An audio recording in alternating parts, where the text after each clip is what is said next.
Olá pessoal, hoje eu vou ensinar como fazer o Talking Tom infinito. Primeiro de tudo, você vai ter que se inscrever no canal e depois vai ter que dar like para ver se vocês querem mais vídeos de coisas hackeadas para ter dinheiro infinito. Primeiro, você vai no YouTube, você vê esse cara aqui que é o Tecnologia CZ. Esse cara me ensinou bem. E é bom. Bom, você no link da descrição, que é esse daqui. Você vai no Chrome.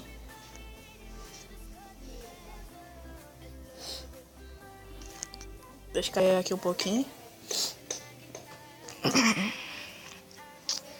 Aproveite e deixa o like agora no começo do vídeo.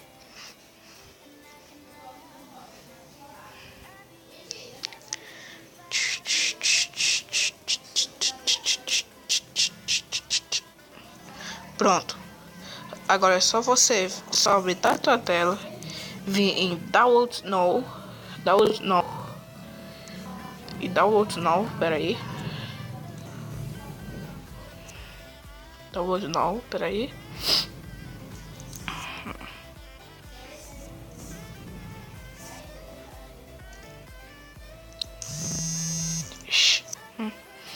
Bom, mas é só você ir dar aí o negocinho lá pra você baixar. Você aceita no Chrome, ok, ou cancelar. Vai aparecer uma mensagem do Talking Tom. Aí você vai, aí quando você só vai lá, vai em fotos, você bota em fotos desconhecidas. Aí pronto, você estará com o Talking Tom infinito. Vamos lá, vamos ver aqui que eu já tenho meu Talking Tom infinito. Pagando saco. Vamos lá. Vai demorar aqui um pouquinho, depois eu volto. Bom, pessoal, acabei de voltar aqui. E tá aqui o tom todo infinito. Vocês estão vendo aqui na parte daqui, eu vou aqui no armário. Eu já tava jogando, mas eu queria trazer pra você como era. Aqui, ó. O tiro tá todo infinito ali em cima. Todo infinito. Eu comprei quase todos os pelos. Aqui tem uns gratuitos também que você pode ganhar com passar das fases. E tá aqui, né, o tom infinito. E ele é bom para jogar porque tipo, você não tem nada para fazer, você pode jogar ele aqui.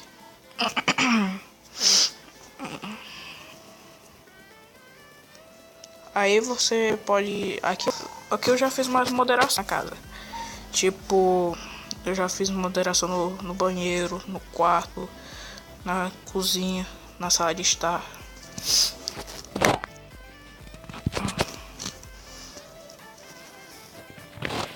Bom, esse foi o vídeo, eu tenho gostado.